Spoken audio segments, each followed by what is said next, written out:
जब सुने के होई भोजपुरी गाना बस बजे के चाही गाना।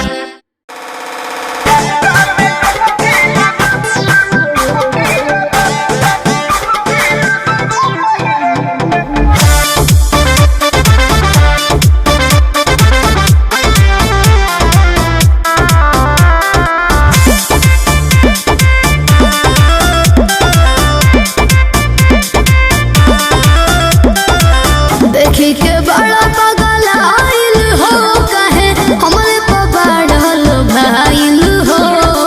तो हम पागल बानी। सही कहला। हाँ हाँ हाँ हाँ। देखी के बड़ा पागल आइल हो कहे हमरे पबाड़ल भाइल हो। अच्छा हमरा पीछे पड़बो तो मुइबो करिले हनु तब लागे गंगा में डुबकी लगबू पहिले गोरी खइबू की बोला ना नहइबू पहिले। ही कौन बात भाई? लागे गंगा में डुबकी लगबू पहिले गोरी खइबू की बोला ना नहइबू पहिले।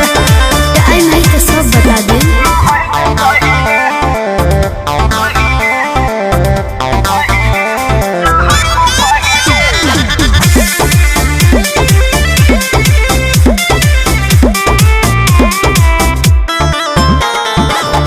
पीछे हमारा रह जानी ढेर ओहिले गोइले धानी ओ हमें के बूझो जानी बड़ी खतरनाक होनी बुझला। जब जब कहबू तब खियाइब घुमाइब गोरी सच कहतानी तोहरा मनवा के सारा धा पुराइब गोरी। नाही मनमत बात गोरी आइबो करिले का बुझला।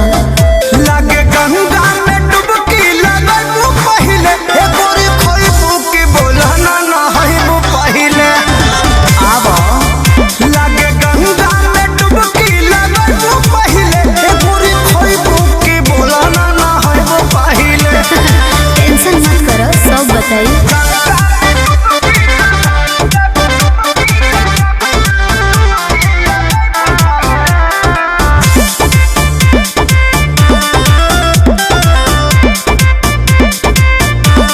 बाबू रह तू होश में हो खजनी भी होश में काहे तना बोलो ताड़ो बढ़ी जोश में तनु सोच समझ के बोलल करा।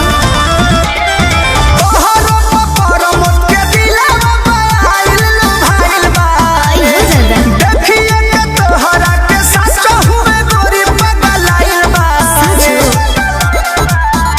औकात मनीष रोहता सीधे खइबो बतैबो करिले तनी बच के रह। लगे गंगा में डुबकी लगबू पहिले ए पूरी खइबू की बोला ना नहइबू पहिले। आजा आजा लगे गंगा में डुबकी लगबू पहिले ए पूरी खइबू की बोला ना नहइबू पहिले। खा लो अच्छा ठीक बा आवा हवेली पर।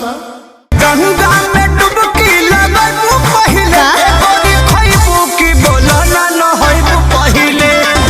ही कौन बात भाई?